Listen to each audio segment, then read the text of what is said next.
show that we're now reconvened outside the presence of the jury. Mr. Hamrin? Yes, thank you, Your Honor. Several times during cross-examination, the defense is showing reports and interviews of other witnesses. In an attempt, they're not going to call those witnesses. They're not listed on their defense witness list. It puts the state at a unfair advantage because it is hearsay, and they are arguing it for the truth. That's the only reason it's relevant. And they're going to do the same with this next witness, Robin Padgett.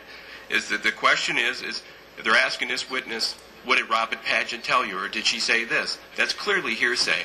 They're not doing it for any other reason. They're not in this subsequent conduct, what they're claiming. It's not subsequent conduct. They're trying to get her statement in without having her testify so the state can ask her questions on cross-examination. And that's what they've been doing with other witnesses. So the state is, I guess, asking the court to limit the defense from getting hearsay statements in. Just because it's in an officer's report doesn't mean it's not hearsay. And that's the state's concern. They continue to do this. And we're asking the court to consider, if it happens, if the state makes the appropriate objection, to not allow them to get in hearsay statements. If they want to get in those statements, they can call those witnesses.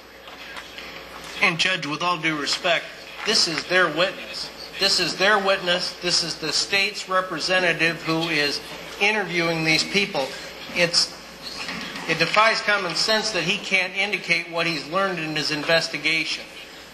With this, we're not asking for the truth of the matter asserted. I'm asking what his investigation showed. He's telling me that all of the witnesses that we've identified, or a majority of them, are the government's witnesses. I presume they're going to bring the witnesses to trial. I'm asking him what his understanding was based on those statements. But I don't want to monopolize the court's time or the jury's time by continuing to bring him back and forth a number of times. I'm clearly entitled to ask what his investigation was and what his understanding of those people's statements are. I don't see this Robin Padgett listed as a witness, however. She was initially listed for the state, Your Honor. I don't believe it was on the list provided to us yesterday, but initially she was listed as a witness by the state.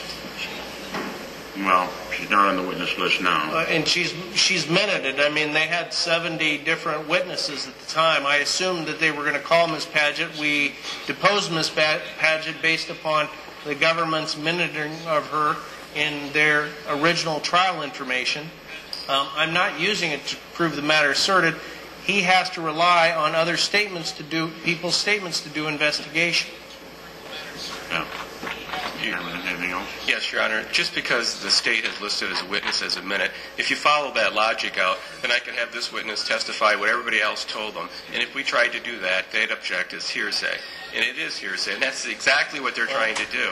And Judge, with all due respect, what I'm really trying to show is, and no offense, Mr. Sesford, you're a nice person, I'm trying to show that the police investigation wasn't properly done. I'm not trying to prove the statements. I'm trying to show that the work that he performed was not significant, and they, quite frankly, weren't looking for a second in truth.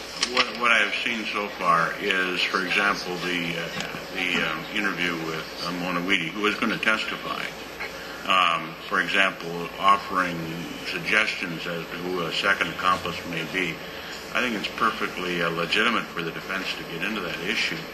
As far as what her beliefs were at the time that there could possibly be a second intruder and who that intruder might be.